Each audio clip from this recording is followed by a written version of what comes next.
What's next for you guys on the product roadmap? We're building a developer portal. The developer portal is basically going to be an overlay on all the API infrastructure that allows third parties to come in and have a very clearly defined process to build integrations and apps and things like that, and ultimately publish it. We have a lot of that capability right now, but it can go so much further.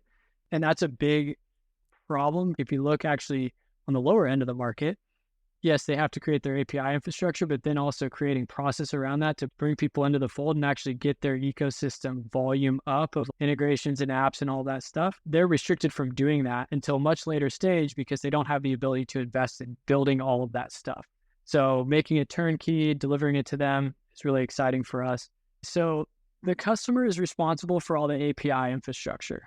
Yeah. But they're all building that anyway, for the most part. What they don't have, they build this open API thing, and then they're like, okay, like build it and they will come. Well, no one comes.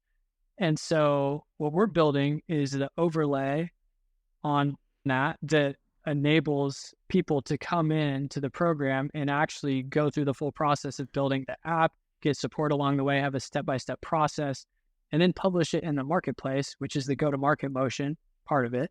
So we think about it as sort of democratizing this whole process in the ecosystem strategy.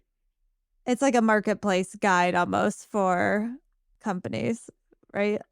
It is. It's sort of like a Kanban view of here's all the steps that need to occur to get your app live and adopted on both sides. Yeah, it sounds like there's multiple steps in this process, and the API is somewhere in between the steps, right? And it was missing. And if you include them, it's probably going to help too. Yeah, APIs are a form of marketing materials if you design it correctly. And so you're really adding on that marketing lens and enablement lens to what often engineer creates, which is like, here's the API, go use it. And helping through that process. Companies don't even know what's built on their platform. This is what I'm saying. Companies don't even know. They're like, yeah, people build. We have no idea what's on our platform. Well, with our dev portal, there's a process, there's tracking, and it's a much better experience for everyone. So that's what we're trying to do. Yeah, API is a hard thing to monetize, right? And I think there's probably Postman.io. That's the only one company that became a standard in the API space.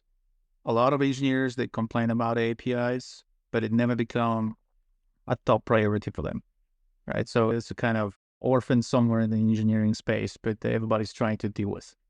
But if you put it in a process like you're describing, I think there's an extra incentive because people can see end-to-end, not only engineers, but the others, how this can benefit on the business side, right? So that's a very well-connected element of two processes. That's a good point. And that's actually what Kenny said yesterday is we're basically providing the business unit value there, connecting the API development and all that stuff to the way that you get business value. That's the bridge we're trying to create.